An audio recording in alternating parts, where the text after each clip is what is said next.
What's up, Tatiana? How are you? Thanks so much for joining me on the show today. Hi. Oh, listen, this is going to be a fun conversation. This is going to be an opportunity for the world to see your masterful expertise as a physio with, almost 15 plus years of experience. So, honestly, it's going to be an amazing show. So, for those of you who are tuning in and have not heard or know of your work, can you share with us a little bit about who you are, who you serve, and how you got there?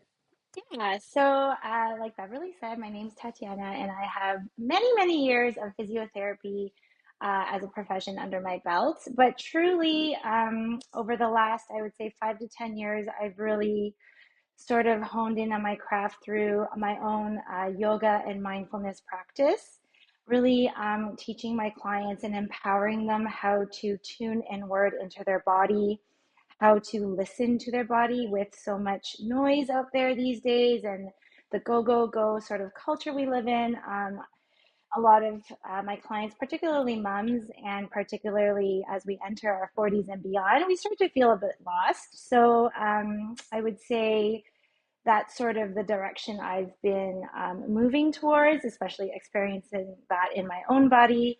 And yeah, just blending my knowledge through my science background and my yoga and mindfulness practice together to serve my clients. Okay, I love that. So, how did you get into physio? What brought you there? I have always loved movement. So there are like home videos of me. I'm quite a bit older than my brothers, 5 and 8 years, and there's videos of me mimicking my mom's Fitness with Love. Back in the 80s, there was this like TV show, Fitness with Love, that would like teach women how to like do crunches and stuff. So I would teach my brothers how to do ab workouts and all these things. So I've always just loved movement. Then throughout my university career, I taught hip hop. I really loved dancing. And then I really hurt myself because I had really poor running shoes in university, and I had Mm. bilateral stress fractures in my legs. And I went to the doctor, and his response to me was, "You're getting old." I was like 22. "You're getting old, and No way. you need to look into orthotics and get a bone scan." And I did all these things, and sure enough, I had the fractures from wearing bad shoes and like doing all that running and hip hop dancing. So then I found a physio through that sort of journey, and I was like, this is a profession that's so cool. And that's how I got into physio. Oh my gosh, that's amazing. Except the fact that he said you were getting old.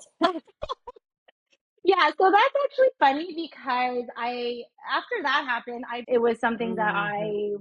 I had a story in my head, not just from that, visit with the one doctor, but just what was around our world at the time. Once you have kids, it's downhill. Once you're 40, it's down, you have aches and pains and all that kind of stuff. But by tuning inward and really like embracing our bodies where we're at, and tuning in and listening.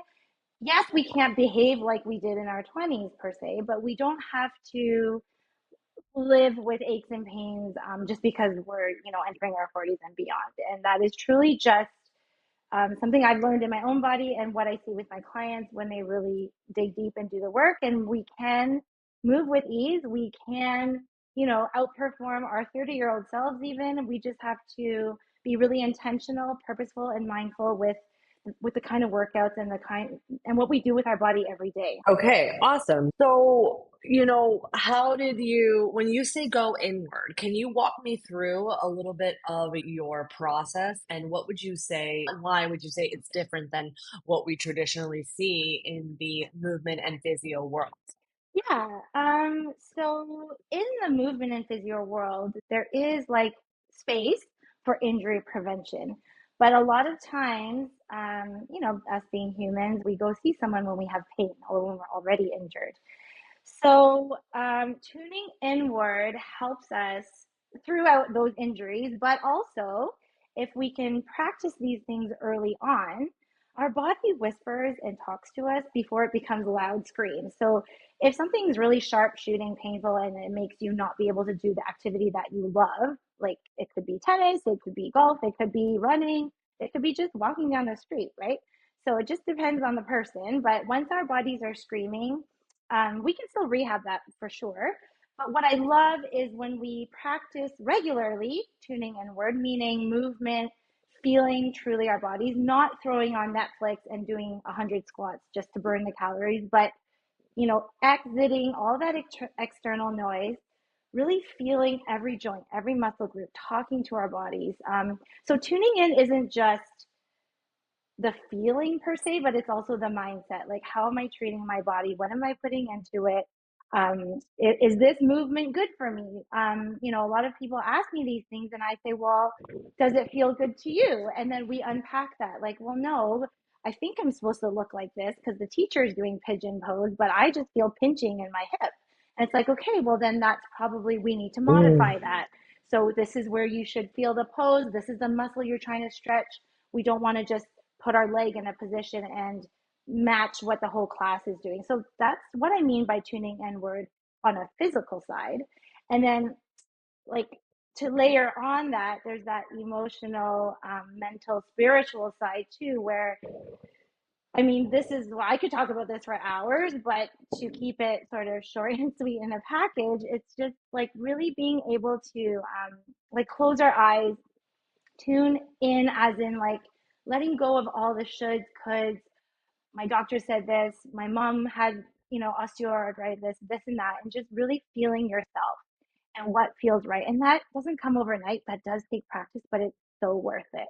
Yeah. So how do you get your moms on board with that or your women on board with that? Yeah, I think that a lot of women and moms, it feels intangible at first. And the easiest way to get someone to feel that is through movement, because it's really kind of hard to sit there and breathe because our minds are always wandering, right? Like, that's just, we're built that way. But if we incorporate some movement and the guidance of a coach or a really good teacher that knows what you're supposed to feel and adjust to help you so that it's personalized and customized, then you really can, as you're moving through these postures, discover your own body. So, for example, I teach women how to overcome incontinence. And most of the time, when we first meet, they don't even know they have this like deep layer of core muscles that is called our inner core.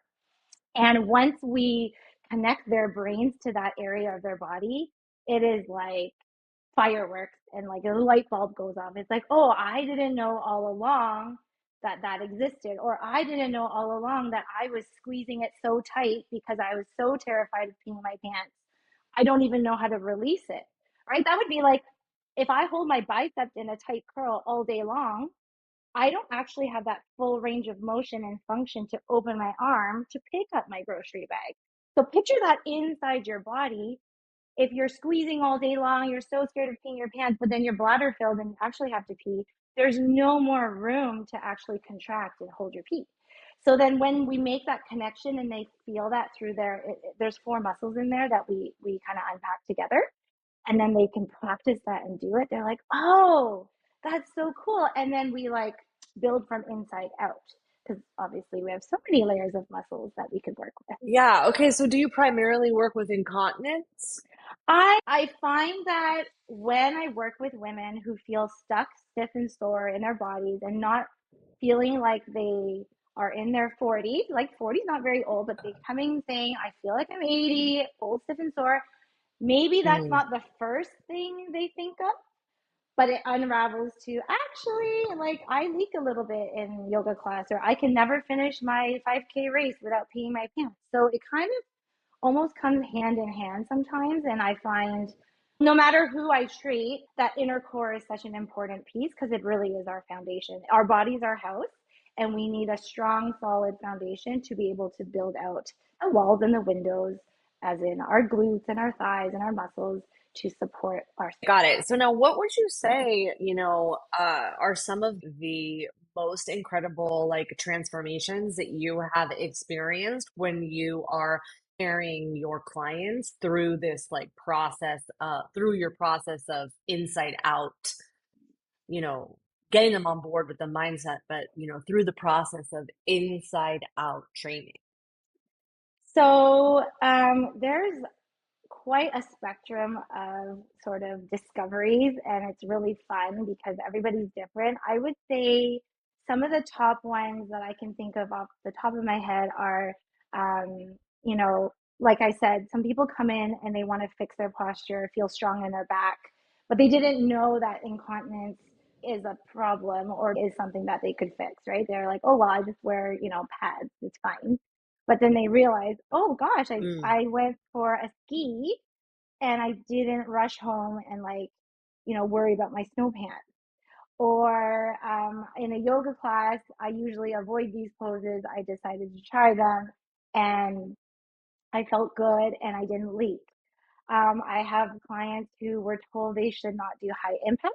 This woman's only in her mid 40s. mm, No more high impact because of hip pain and again the leaking. And she is now running 2 minute intervals, but still running. It's like she's like, I feel free again. Like I felt like I was stuck in a body that kind of craving to try running, but I was scared.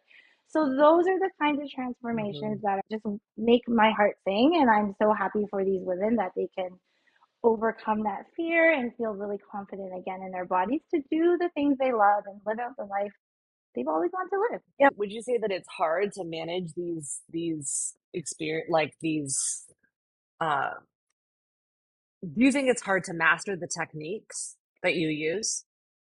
It's not that it's hard, but it takes consistent discipline and practice. And the more we practice something, the better we get at it. But then if we stop, we don't reap the benefits anymore. So that I would say is probably the challenging part is implementing it and then actually sticking with it, holding yourself accountable, and then continuing. We need to hit a point where it becomes second nature. And it takes 21 days to create a habit. That actually has no research behind it. It takes much longer than that. And yeah, so to say that it's hard, it's not hard. I think if you've never known about some of those muscles, it takes time to connect to them. Think of how far your brain has to pass through your spinal cord and then access your pelvic floor, your fourth layer of abs, your deep muscles in your spine. If you've never woken those up, it's just going to take some time for your brain to learn those things. But once you do it and you grasp it, we just need to practice. It's like you can't go to the gym once and then come out with a rocking body. We need to keep it up. And that's just part of all healthcare, right? There's no quick fix. There really is no quick fix. So I don't want to say it's hard, but it does take that self drive and discipline. And it's Yeah, so for you, how long would you say that people start to begin to see results? my clients usually see results in the first month. So the container I have is a 12-week program. It's 3 months. And usually people feel real change in the first. Okay, that's amazing. So, now I know we talked a lot about like, incontinence, but do you also work with women who feel like maybe they don't have incontinence, but they feel like stuck stiff? You said stuck, stiff, and sore, right? Yeah, yeah, absolutely. So I have clients in my community that, every time they try a new workout, they hit a ceiling because their back goes out, or they want to be able to get up and down off the ground quickly with their grandkids or kids, but it feels like they're, crawling up a table or that kind of thing. And then I have clients who run marathons and they just want to have longevity in their joints and stay healthy and strong and keep mobility, keep their muscles and their whole body mobile to be able to do the things they love. So it doesn't have to be you're incontinent. It really is about getting to know your body and being really intentional with your movements. A lot of the clients I have are working, they're busy, they're moms, they don't have hours of time to carve out to go to gym classes.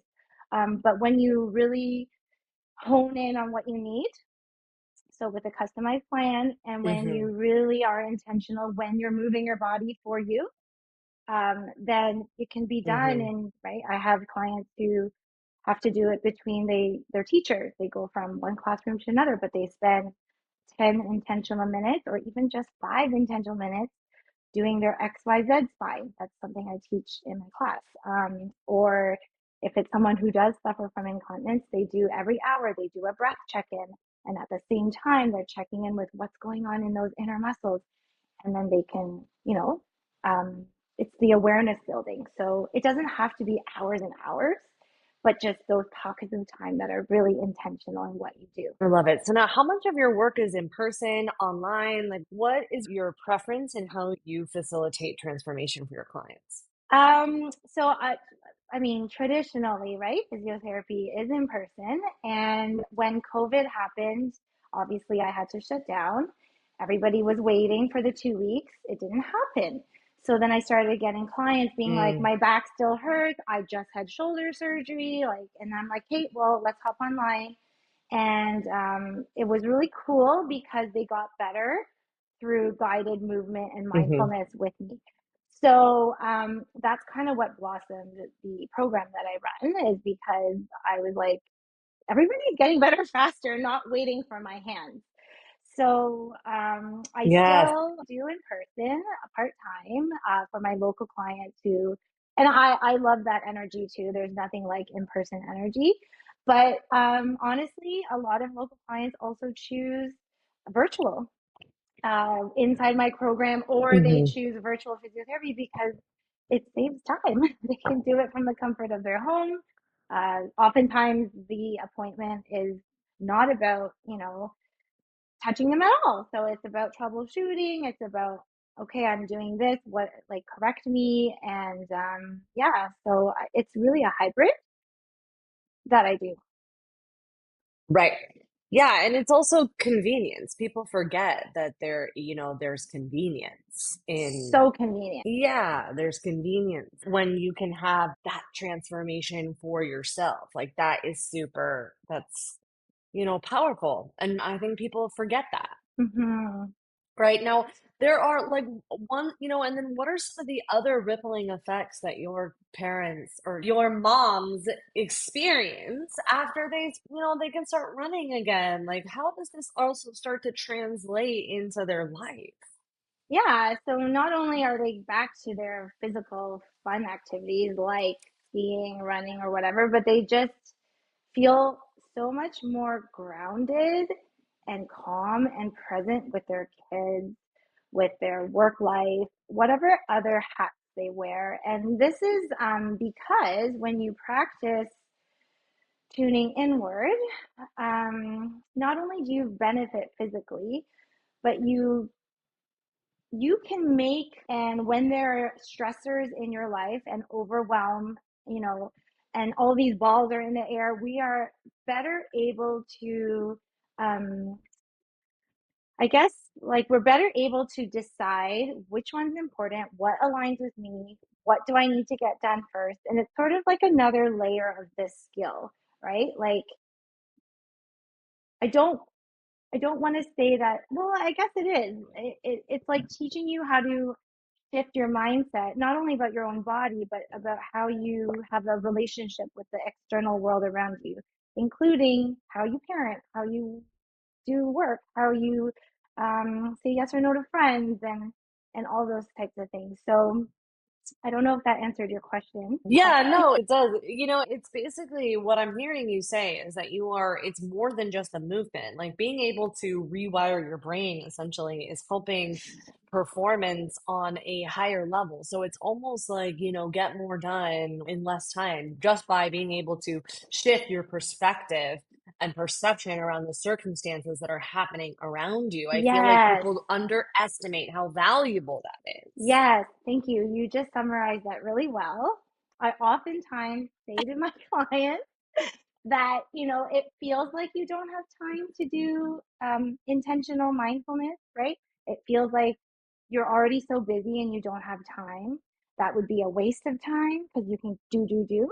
But it's like sometimes when we slow down and quiet the noise and get really in tune with ourselves, and it doesn't have to be long, but then that buys us time Hmm. because then we're not floundering and we're not forgetting this or that when we're out at the grocery store, or when you're doing your, let's say somebody's trying to hit their 10,000 steps, but they're listening to a podcast and being at the same time and like doing this. It's like when we're able to just really focus and tune in and do it for us, then when Hmm. life hits us with these chaotic moments, we trained ourselves how to stay grounded and we can respond versus react Hmm. and then avoid that. Yeah, I mean, I think that's really important, and I feel like it can be challenging to help your moms understand and see the value of doing that work. Yeah. So, what are some of the things that you do to help them stay consistent? Now, you said two things that I want to talk about. You said one, that there's no research behind how long it takes to around that 21 days to create a habit. So, how long does it take? And then number two is how do you help your moms get on board with doing work that is not fun? Um, yeah. So for sure, it's not easy, right? So I would say, like everything that's new in the beginning, you jump on and you're like really consistent, myself included. And then you kind of fall off, maybe, right? After that 21-day mark.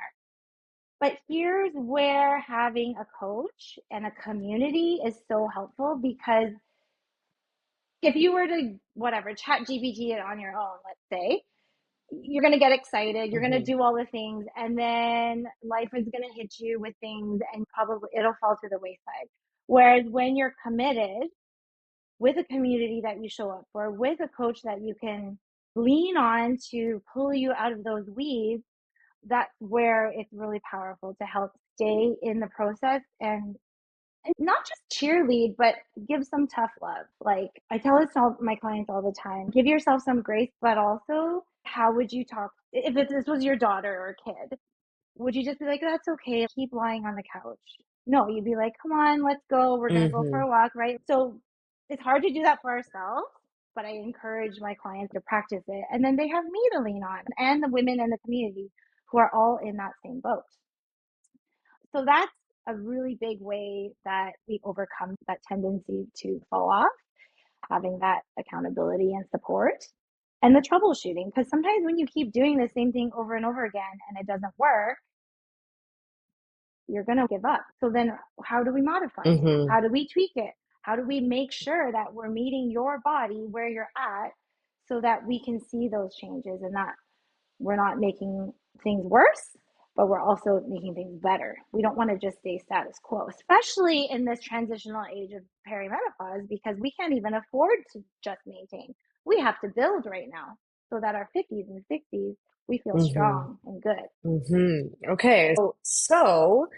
Um, So you said two things that I want to dive into, and I'm curious your opinion on because I feel like in the health and wellness space, there is a polarizing opinion on discipline versus, at all costs. And people tend to go to one extreme or the other. So, how do you navigate for yourself and for your clients what is flexible discipline and what is actually like, no, don't go to the gym with the flu? Like, how do you navigate the nuances of consistency and discipline and moving through I don't feel like it versus like letting yourself off the hook? That is a great question, and it's not an easy one to answer. I guess I can answer it as myself first and then as a coach. Hmm. Hmm. So because I have been quite disciplined most of my life with moving my body, that is easier for me. So then I have to jump to a next level of moving my body. But if I want to create change, like in my speed for my runs or in building muscle, I have to get really uncomfortable. And it sucks. Like there are moments where I'm talking to myself like I'm dying. I don't want to do this. Like this hurts. All but then I have to move into a space of what would I tell my kid? If my kid was in a race right Mm. now, what would I say to her? I would say finish strong, you can do anything for 2 minutes. So that's kind of my own self-talk when I'm doing something that feels like I'm dying. Some of my clients are there and it's awesome. Some of my Mhm. clients are not there, and that's okay too.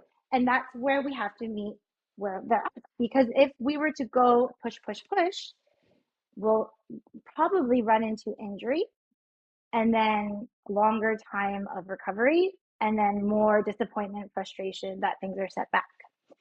So at that point, we're going to say, okay, what can I do that doesn't feel so painful? We never really want to be in pain anyways, but it's like, what can I do? I don't feel like it today.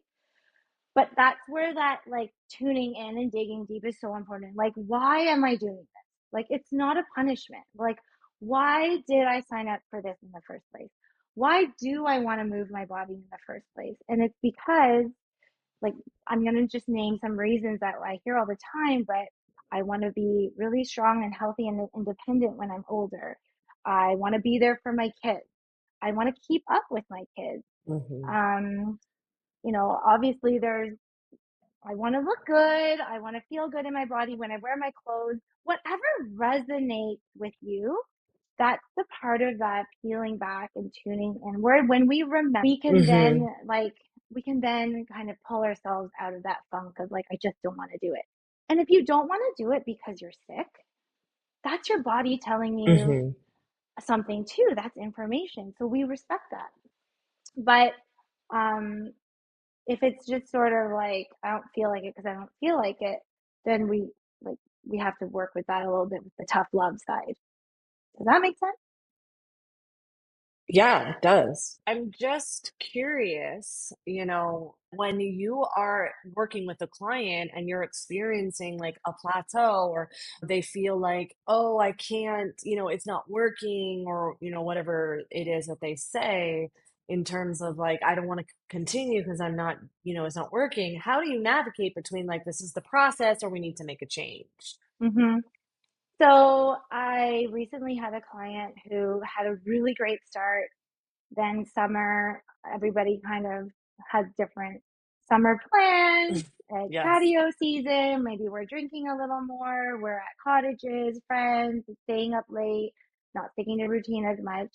And then, feeling jumped into a program and I failed, and now the program's almost over. So, like that vibe. And we had Hmm. a really honest chat and I outlined all her wins because sometimes we don't remember our Hmm. wins, right? As much as she journaled them, they were like all over the Hmm. do high impact and a bunch of other things.